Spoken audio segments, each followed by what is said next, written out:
Raid on Bungeling Bay. Broderbund, 1984. The evil Bungeling Empire figures into other Broderbund games than this one. I suspected early on that it was somehow even involved in the print shop. In any case, one gets the impression that whenever people on planets far away from ours try to have a good time, the Bungelings show up and make everyone sad, and they all awkwardly call it a night and go home. It seems that you can't do anything anymore without some damn Bungeling ruining it for everybody. And is there any worse feeling than when you notice that some Bungelings are moving in next door? There goes the neighborhood. They're not even required to register themselves as an evil empire. But in this Will Wright game, you can fly to their very bay and just raid the shit out of it. Serves them right, too. The C64 version of Raid on Bungeling Bay is the only one I like. The Nintendo Entertainment System adaptation, which Wright didn't write, I couldn't resist, isn't much fun. It doesn't even include the radar. According to him, it was the first third-party game available for the Famicom, or Family Computer, the Japanese edition of the NES, so it was very popular over there. In fact, Wright could then afford to take the necessary time to write his next 64 game, SimCity. The idea for that one had occurred to him during his creation of the raid landscapes in his homespun graphical editor. SimCity isn't my type of game, but a multi-directionally scrolling shoot-'em-up definitely is. Now, I just happened to take the time to figure out how to play several games without instructions during the 1980s and 90s, and basically learned through trial and ass-kicking. Dino Eggs was one such game, and this was another. They've been favorites ever since. Raid on Bungeling Bay is a solid, extremely well-done game with all the details fleshed out and no weak points. Well, maybe there's one, but it has nothing to do with the gameplay itself. When you've won, your remaining, quote, lives count for far too many bonus points apiece. I only occasionally bother to care about my score in any game. It's all about the in-the-moment fun, and certainly not frustration. But the player who does care will find the raid scoring system rather unbalanced. When he's lost a single helicraft, he's unlikely to surpass his old high score if the game was previously beat with no losses. This is trifling and atypical, though. The Bungeling Empire has gone and built itself 6 factories in assorted colors, and they all manufacture anti-aircraft guns, tanks, boats, jet fighters, bomber planes, and radar dishes. These things exist to protect the factories in various ways, typically circular Bungeling logic. The factories are situated on 5 large islands that cover what appears to be a not very big planet, as you can fly all the way around it in just a few seconds. Well, that was what I wrote, 20 or 30. You lift off from your carrier, which starts at a random longitude and slowly drifts northward along the main channel. The latter stretches between the 2 north to south island strips. At any time, coming back and landing gets your helicraft's damage repaired and its 9 bombs restocked. As you can imagine, the anti-aircraft guns and jet fighters shoot at you. You sustain about 30% of your maximum damage when one of their missiles hits you. As your damage increases, the screen's border changes from greenish to yellow to red. A dependable strategy is to head back to your carrier immediately upon exceeding 10%. And I don't mean your mail carrier. This is no time to send away for cheap catalog items. I mean the big floating one, because your damage can add up startlingly quickly, and you'll gradually fly slower as a result. While you begin with a relatively generous 5 helicraft, there's no way to acquire an extra. If you ever find yourself at 100%, at least you'll have time to try steering your wildly spinning vehicle over the nearest factory.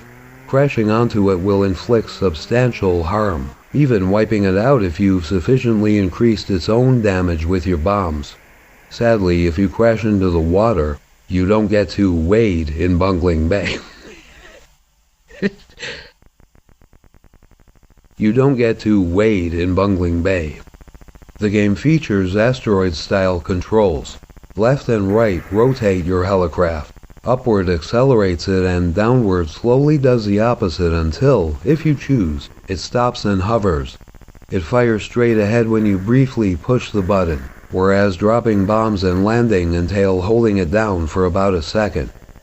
The radar is instantly comprehensible, and the arrow in the lower left corner indicates the direction toward your carrier at all times. Even the minor game elements are superbly thought out. The boats that each factory dispatches are colored to correspond with it, and they carry supplies. Evil supplies. The more numerous the boats of a certain color, the faster they repair the damage that you've wreaked upon their factory, allowing new defenses to be built more quickly. While they're nowhere near as common, the tanks are the boat's land-based equivalents. Both make for great target practice, but neither one poses much direct harm. They don't expel projectiles. Their muzzles flash, usually costing you only 1%. You've got bigger fish to fry in this bay. The white planes are the jet fighters. They orbit your helicraft in wide circles and fire straight missiles. The black aircraft don't fire. They intermittently pair up and bomb your carrier. When you're notified that this is taking place, fly to the carrier's aid right away. It can withstand quite a lot of bombs before it sinks, but it will then take along all of your reserves, as well as any chance at repairs. You kids stay away. Can't you read the sign? Keep off the carrier. The vehicles, guns, and radar dishes are taken out with single shots, and they're not all present when the game begins. They accumulate slowly at first, and production hastens as you destroy more factories. One of the islands is especially distant. It lies on the planet side opposite from your carrier's channel. It's shaped like a backward lowercase r. You're advised to bomb its factory to bits before any other. It's the most perilous near which to sustain damage. Vanquish it while it's still scarcely fortified, preventing a risky trip back to your carrier later in the game, when you'll have to fly past abundant anti-aircraft guns and fighter planes. Also, blowing up any factory requires no more than your first load of 9 bombs when the game is young. Provided that nothing else demands your urgent attention, shoot all remaining installations on the island whose factory you've just demolished, whichever one it is. Anti-aircraft guns that are allowed to survive will eventually replace their straight missiles with the heat-seeking kind. The radar dishes enable the fighters to locate you promptly, and when those things attack you, they're real pains in the rudder.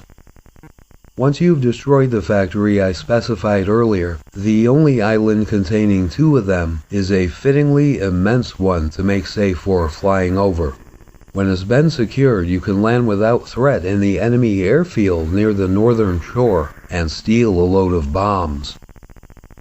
When repairs are necessary, however, the carrier is your only prospect. There is a second airfield elsewhere, but only enemy planes can land on that one. The first wave of black and white aircraft is launched about a minute into the game.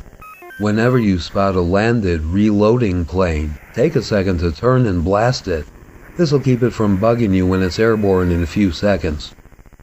If you've destroyed 4 factories quickly enough, 1 more can be raised before the adversary that I've yet to mention is fully assembled, the battleship. Head straight toward it the moment you're alerted to its completion, making a stop only if you're not carrying at least 8 bombs. Given enough time, it will reach and destroy your carrier. While it's in view, the battleship fires 1 heat-seeking missile after another. It's dangerous to share the screen with it for more than a second. Here's my tip for bombing it into oblivion. Align your craft with the long, horizontal, battleship-y line on the radar. Approach it from the south, as its missiles are always fired northward. Zoom straight ahead at top speed, dropping a bomb onto the ship every time you fly over it. 8 bombs will sink it, but it's easily missed, so timing is crucial. The missiles have to be outflown at your highest speed. Keep flying northward, repeatedly wrapping the battleship back into view. You'll have to adjust your course slightly after each pass or two, as the ship is slowly gliding to the west. Break off the attack for a visit to the carrier only if you've run out of bombs or taken more than 10% damage. Otherwise, stubbornly keep up the bombardment until you see the congratulatory message that alerts you to the battleship's demise. Aw, and it was the only one they had. Too bad. Prior to the battleship's completion, its slow construction throughout the game is not delayed by the removal of the nearby factory. You can bomb its harbored parts from time to time, preventing its launch altogether, but it's fun to have an additional big thing to destroy. It's just a way to extra beat the game, you know? Incidentally, it's worth 5,000 points, as much as each factory and surviving helicraft. An interesting aspect of the game is that just before beating it, you can keep it going as long as you like, at a low level of risk to your helicraft. When you've cleared off all the islands but one, new threats will only arise if you give the last plant time to be repaired. You've even got a way to keep it from producing new defenses. When any factory is close to annihilation, it will stop emitting smoke. You're certainly helping to cut down on this planet's pollution. If you leave it alone for a while, its stacks will become active again. Shortly thereafter, its first wave of ground and air defenses will materialize. It's enjoyable to recurrently bomb the factory back to its smokeless state and hunt down the few enemies whose creation you've decided to allow. And if you don't get cocky about evading missiles, you can rack up quite a score. It's still a risk versus reward venture, but the risk has been drastically reduced. There's no reason to be afraid of Bungeling Bay. When you finally eliminate the remaining factory, everything goes into slow motion for some reason.